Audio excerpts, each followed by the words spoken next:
What's really going on, my brothers and sisters, friends, co-workers? We're back today, and we're talking about finishing. I love the scripture. The first scripture, first before we get into the scripture, I wrote down some ideas regarding finishing. What does it mean, the word? Here's what it says here: to come to an end, to terminate, to complete a task, a goal, a project, to finish your work day, at the end of the day, the work week. To basically the last one I wrote down, mission accomplished. That one's awesome. So let's go ahead and take a look at the scripture here. Ecclesiastes chapter 7, verse 8. Here's what it says: finishing is better than starting. Patience is better than pride. Basically what it's saying here is that if we're going to start something, let's understand that we first got to remind ourselves that we better finish what we're going to start, and that we're going to need a lot of patience. That's what it's basically saying. But the perfect example of this is found in the second scripture. Let's take a look at John 19, verse 28 through 30.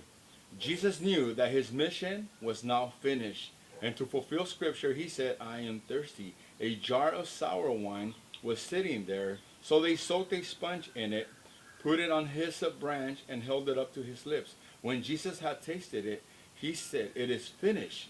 Then he bowed his head and released his spirit. That is amazing. So basically, he was the perfect example to finishing something what he did. He knew he no longer had to go and get crucified on the cross. He finished. I hope you had an awesome Easter. I know I did. I hope you did too. So here's what I wrote down. Ideas on how to finish what you start. Number one, you need to be selective in what you start. In other words, choose your battles. All right, that's basically what it says right there. What I wrote down. Try to have 1 to 3 goals for the whole year. 1 to 3. All right, not a lot. Number two, learn to say no to everything else. You have to say no to everything else, guys, if we're gonna finish something. Number three, automate it. Remember, progress equals happiness. Okay, so you want to automate it. Create the same thing over and over again, a routine.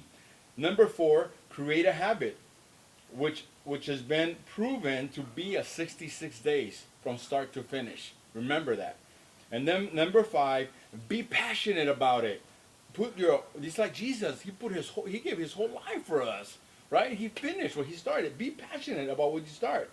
I've done a lot of things in my life, but I continue to, push myself to try to start something. But I say to myself, what's the cost? What's the cost? Be passionate. Hey, man, out there, you got married, right? Be passionate about your marriage. You wanted to have kids, right? Be passionate about being a dad. You want to be a realtor like myself? Hey, be passionate about helping people. So let's go out there. Let's finish what we start. And let's have an awesome week, guys. Love you guys. Thank you, guys. And I'll see you guys next week. Have a great week. Talk to you guys later. Bye.